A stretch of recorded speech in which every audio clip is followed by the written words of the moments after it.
Hey everybody, welcome back to the city of Sanborn in Kingdoms Reborn. Now, as this is the season finale, I've kind of prepared this city for everything that you could imagine. So I have done a ton of pre-work and our population is currently roughly about 2,300 people. And it is a raging metropolitan compared to what it was only a few episodes ago. Now, there is a few loose ends to kind of go through. So taking a look, well, we do have 4 of our tier 1 luxuries. We have one missing, it's beer. As for our tier 2 luxuries, we finally have wine secured and I've added in the glassware as well. Now for the tier 3. So far I have chocolate, which is a complete success. The jewelry is finally up and going, the jewelry itself. As to make this episode actually work, I prepared toilet paper. Now I started by buying it and then afterwards I added in an expansion over here, and this right here is my industrial toilet paper facility. The actual tooltip for the paper mill does not say that it produces toilet paper, so just kind of a spoiler that it does, and fully upgraded to its maximum capacity. We're turning 85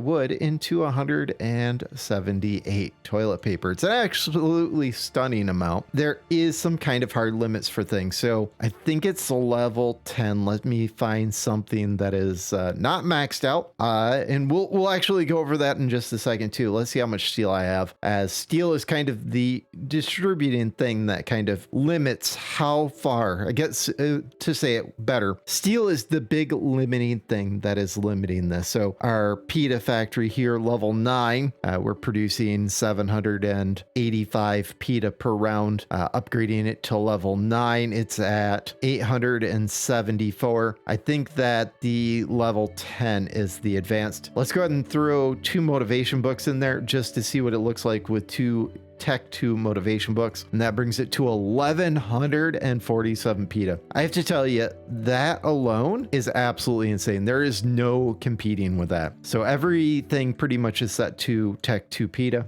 or Tech 2 production. I have a lot of scholars' offices kind of producing a lot of books. As the city becomes even more and more productive, I have 550 laborers that are kind of just hanging around waiting for me to find some work for them, and that brings us to over here. Now, I did throw another great mosque in here, kind of concreted around it. Well, it's not actually concrete, it's all stone roads, and did some parks to kind of bring it together. And this right here is my new coal district. Well, it's one of my coal districts. So I think in total to produce the coal that we need, as these produce almost 2,000 coal a piece per year, I think in order to produce the coal that I need, I have something like 20 coal burners throughout my nation. And then this right here, this is a pottery district was added on. And I think this is a part of a steel district with some more bread. And then we move up here, and this fancy looking district right here,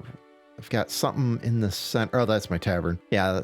Did a lot of reworking. Oh yeah, that's right. Glasswork is over here, and then we move into some hauling and some more pottery. Pottery's been a complete bane of my existence for some reason, even with a lot of them upgraded all the way to the max, producing 92. It seems like we're having a hard time actually keeping up with the pottery needs of our nation. And that moves into the World Trade Office, which allows us to manipulate prices. And it's a little bit broken, and I just had a Windows pop-up, so hopefully it wasn't caught on the recording. Again, we have some more steel production. I have steel production everywhere. I'm not sure if it's enough to trigger the level 3 combo, and it doesn't look like it. It looks like I have enough for the level 2.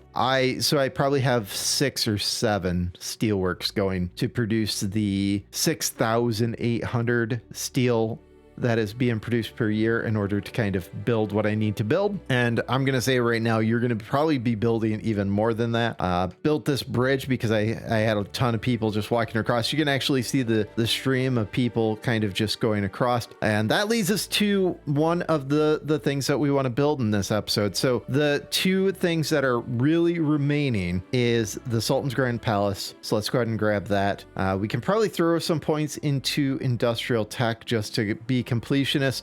We can probably get melon seeds as we have enough pumpkins already done. And we'll definitely grab all you can eat and we'll throw that in there just to see if we can get our happiness to maybe 140. Now, melon seeds. So this is something that I'm not actually happy about in the game, and that is missing tooltip. So nowhere in the melon seed tooltip does it tell you that harvesting and eating of melons gives you 5 coins for every melon that you eat, and which explains why it's so far in the tech tree. But at the same time that it's so far in the tech tree, by this point in time, money is not an issue, as I'm positive 123,000 per cycle. So it's just irrelevant. All right, enough about that. I did pick up social welfare, threw it in there as part of what brought me to that 131. City attractiveness is at 198, entertainment's at 162, luxury 111, 110, housing 139, with all of the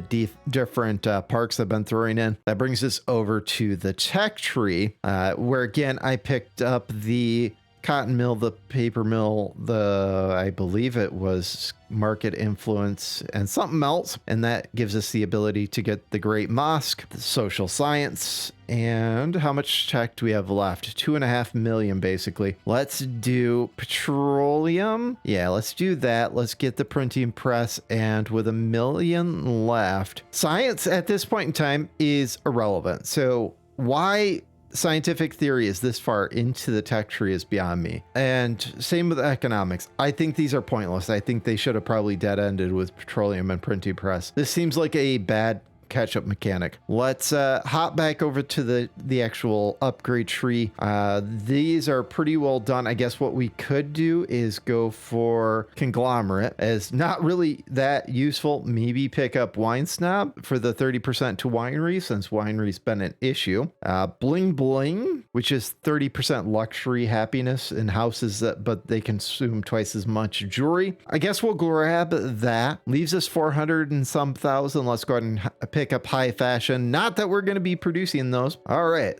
So with that, let's not take the oil rig. I'm not too worried about the oil plant at the moment, and it reveals oil on the map. Thank you, Civ 6, for doing that for me, and the printing press. Let's pass on that for the moment. And we have a ton of cards that kind of popped in there. And oh man, I bought so many techs it didn't give me the option to pick up the Great Mosque or the Sultan's Palace there. That's, oh man, I'm gonna have to do a little bit of finagling here. But there's the the Sultan's Grand Palace. Wow. And now we can get the Grand Mosque.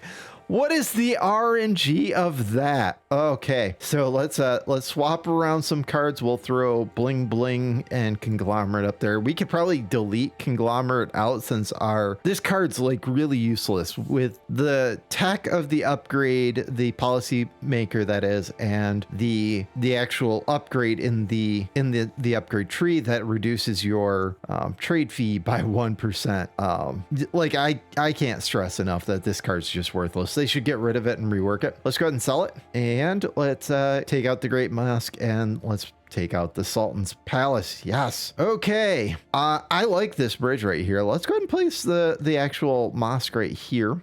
Try to get it relatively centered. It looks like my bridge is off by 1. And so we're just going to have to pretend like that's okay. Let's build that. And I might have to do some decorations around here just to kind of make it look better, but it does look very cool. Speaking of that, I did some decorations to the original one right here. I threw some parks around it. I threw some cypress down here. I think this looks really good. I think it kind of makes it, pop out. I didn't notice that these are supposed to be water, and when you move the screen, the reflection moves. That's interesting. Now for the Grand Palace. I've got the area kind of over here, which was the old government district where the current palace is. Now, people leaving homeless, oh my. Well, that's okay. I've got my district right here, which is producing all of the jewelry. It's actually helping with it. I wasn't producing enough. These guys are helping with it. And then I've got some more trade centers right here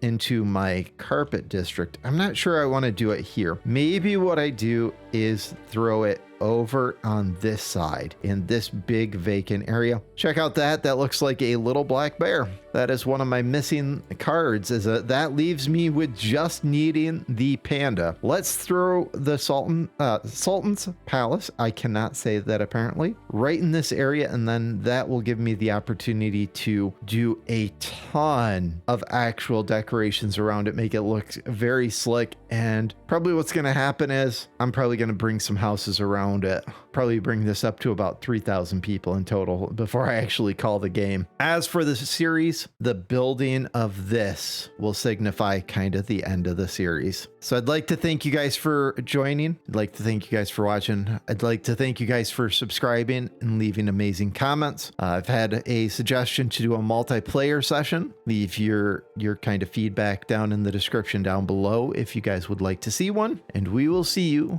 in the next series.